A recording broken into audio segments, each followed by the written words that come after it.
इर्तका एक मफरूज़ा जिसने पूरे यूरोप में मज़हब और साइंस को आमने सामने ला खड़ा किया। क्या इंसान इर्तका के ज़रिया वजूद में आया या मज़हब के बकौल आदम अलैहिस्सलाम को अल्लाह ने मुकम्मल और परफेक्ट पैदा किया था? क्या थ्योरी ऑफ एवोल्यूशन सिर्फ एक थ्योरी है या इसमें कोई सच्चाई भी मौजूद है? क्या हम इंसान बंदरों की औलादें हैं या खुदा की तख्लीक?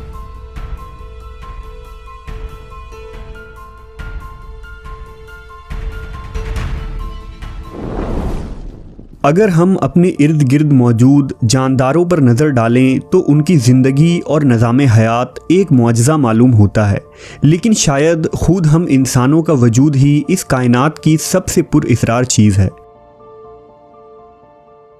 हम कहाँ से आए हैं, इस दुनिया में हम कब से हैं और इस ज़मीन पर इंसानी ज़िंदगी की शुरुआत कैसे हुई? ये वो सवालात हैं जिनके जवाब हज़ारों सालों से इंसान तलाश करते आ रहे हैं और दुनिया का तमाम फ़लसफ़ा और नज़रिया शायद इसी सवाल के इर्द गिर्द चक्कर लगाता नज़र आता है। अगर अल्हामी मज़ाहिब की बात करें तो दुनिया की तकरीबन हर मुक़द्दस किताब ये बताती है कि इंसान अशरफुल मखलूक़ात है जिसे खुदा ने मिट्टी से पैदा किया था और इस दुनिया में भेजा, और एक वाहिद इंसानी जोड़े से इंसानों की नस्ल आगे बढ़ी। लेकिन 18वीं सदी में जब साइंस ने नज़रिया इर्तका यानी थ्योरी ऑफ एवोल्यूशन को पेश किया तो इस थ्योरी ने तमाम मज़ाहिब को चैलेंज कर दिया और इस ज़मीन पर इंसानी तख्लीक के फ़लसफ़े को ही बदल कर रख दिया गया। आखिर ये नज़रिया इर्तका क्या चीज़ थी कि जिसने लाखों नहीं बल्कि करोड़ों लोगों की सोच को तब्दील कर दिया और बेशुमार लोग मज़हब बेजार हो गए, जिसके रद्द अमल में यूरोपीय चर्च ने इस नज़रिए की शदीद मुखालफत की और मज़हब और साइंस की ये नज़रियाती जंग आज तक जारी है। अगर थ्योरी ऑफ एवोल्यूशन की तारीख़ की बात करें तो कदीम यूनान, कदीम मिस्र, वैदिक तहज़ीब और कुछ मुसलमान फ़लसफ़र ने भी इर्तका के नज़रिए पर बात की थी और इर्तका को इंसानी वजूद का सबब करार दिया था। लेकिन बाकायदा तौर पर इस नज़रिए को साइंस ने तब तस्लीम किया जब साल 1859 में एक मुल्हिद और फितरत परस्त चार्ल्स रॉबर्ट डार्विन ने द ओरिजिन ऑफ स्पीसीज़ नामी किताब लिखी, जिसमें उसने ये बताया कि जानदारों को खुदा ने इलाहिदा तख्लीक नहीं किया था, बल्कि ज़िंदगी की शुरुआत आज से अरबों साल पहले एक ज़िंदा खुलिये यानी सेल से हुई थी, जो तमाम इंसानों, जानवरों और हैवानात का मवरिसे आला या जद्द अमजद था।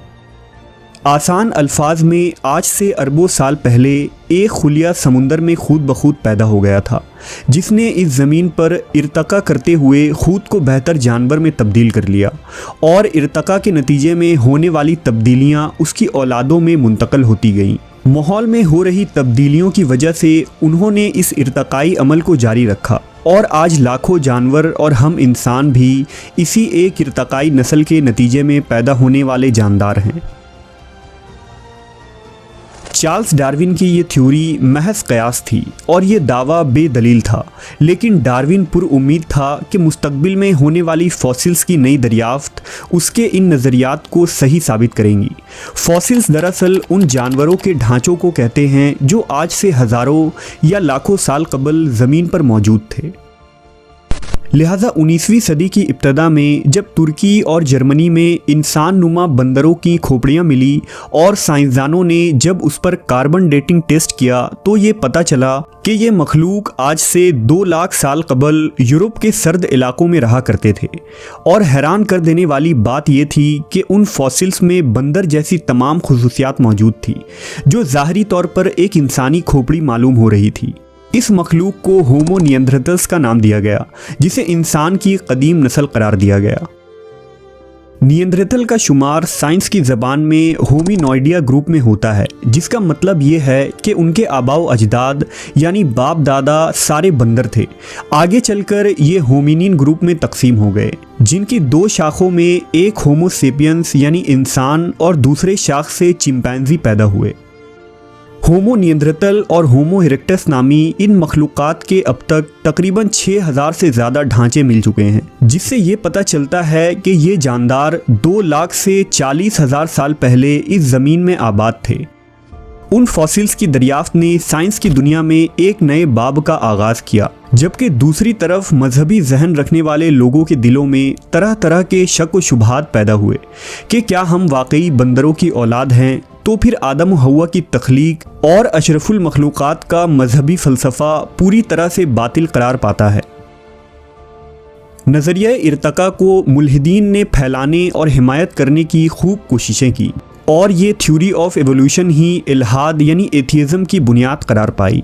जिस तरह इस्लाम और दीगर इब्राहीमी मज़ाहिब आदम अलैहिस्सलाम को दुनिया का पहला इंसान करार देते हैं, इसी तरह मुल्हिदीन ने ल्यूसी नामी बंदरनुमा इंसान को दुनिया का सबसे पहला इंसान करार दिया। ल्यूसी दरअसल वो फॉसिल्स था जिसका ढांचा साल 1974 में इथियोपिया से बरामद हुआ था, जिसे मुल्हिदीन दुनिया का पहला बाशऊर और 2 पैरों पर चलने वाला इंसान करार देते हैं, जो आज से तकरीबन 32 लाख साल कबल इस दुनिया में मौजूद थी। दरअसल होमो निएंडरथल, होमो इरेक्टस और होमो हिडलबर्ग जैसे मखलूक़ात को इंसान करार देना ही एवोल्यूशनिस्ट की सबसे बड़ी गलती और धोखा है। बज़ाहिर ये बंदरनुमा इंसान जिस्मानी एतबार से हम इंसानों से काफ़ी मिलते जुलते मालूम होते हैं, लेकिन ये इंसान से बिल्कुल मुख्तलिफ और एक इलाहिदा नस्ल थी। उन बंदरनुमा इंसान यानी निएंडरथल में किसी तरह की भी इंसानी खुसूसियात मौजूद नहीं थी।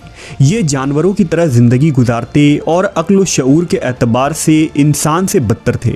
ये जानवरों की तरह चलते और एक दूसरे को ही मार कर खा जाया करते थे। वहीं ये काफ़ी कमज़ोर मखलूक थी जो जंगली जानवरों से लड़ने के काबिल भी न थी। लिहाजा एक वक्त ऐसा आया कि मैमूथ और डायनासोर्स की तरह ये नस्ल भी मादूम हो गई और सफ़े हस्ती से इनका नामो निशान भी मिट गया। और फिर अल्लाह तबारक व ताला ने इंसानों को पैदा किया और आदम अलैहिस्सलाम को ज़मीन में अपना खलीफा बनाया, जो उन बंदरनुमा हैवानों से शऊर, ताकत, अकल और हर मामलात में बेहतर थे। और सबसे बड़ी खुसूसियत ये थी कि आदम अलैहिस्सलाम में खुदा ने अपनी रूह फूंकी थी और आपको बोलना सिखाया था, जिससे निएंडरथल पूरी तरह महरूम थे। अगर बाइबल, तौरेत के बुक ऑफ जुबलीज़ और इस्लामी किताबों का मुताला किया जाए तो इंसानों की उम्र लगभग 10,000 साल से ज़्यादा नहीं बनती। यानी आदम अलैहिस्सलाम को आज से तकरीबन 8 या 10,000 साल पहले अल्लाह ने इस ज़मीन पर तब उतारा जब निएंडरथल और दूसरे बंदरनुमा हैवान पूरी तरह ख़त्म हो चुके थे। जैसा कि अल्लाह ने कुरान मजीद में फ़रमाया, यकीनन हमने आदम को बड़ी इज़्ज़त दी और उन्हें खुशकी और तरी की सवारियाँ दी और उन्हें पाकीज़ा चीज़ों की रोज़ियाँ दी और अपनी बहुत सी मखलूक पर उन्हें फ़जीलत अता फ़रमाई। इसी तरह सूरह बकरा में इरशाद हुआ, और उस ज़ात से डरो जिसने तुम्हें भी पैदा किया और तुमसे पहले की खिलकत को भी। इस आयत में अल्लाह ने उस मखलूक की तरफ इशारा किया है जो हमसे पहले गुजर चुके थे और जिसे अल्लाह ने आदम अलैहिस्सलाम से पहले इस ज़मीन में आबाद किया था। नज़रिया इर्तका के मुताबिक अगर वाकई इंसान बंदरों के इर्तकाई सिलसिले के नतीजे में पैदा हुए हैं तो सवाल ये उठता है कि बीच की वो नस्ल कहाँ गई जो इर्तका के मराहिल में बंदर से इंसान में इवॉल्व हो रहे थे, क्योंकि अगर ऐसा होता तो आज उन मखलूक़ात की लाखों फॉसिल्स और ढांचे इस दुनिया में मौजूद होते। लेकिन 18वीं सदी से अब तक तमाम एवोल्यूशनिस्ट और पैलिएंटोलॉजिस्ट उन गुमशुदा कड़ियों की तलाश कर रहे हैं, लेकिन वो ऐसा एक भी फॉसिल दरियाफ्त करने में नाकाम रहे।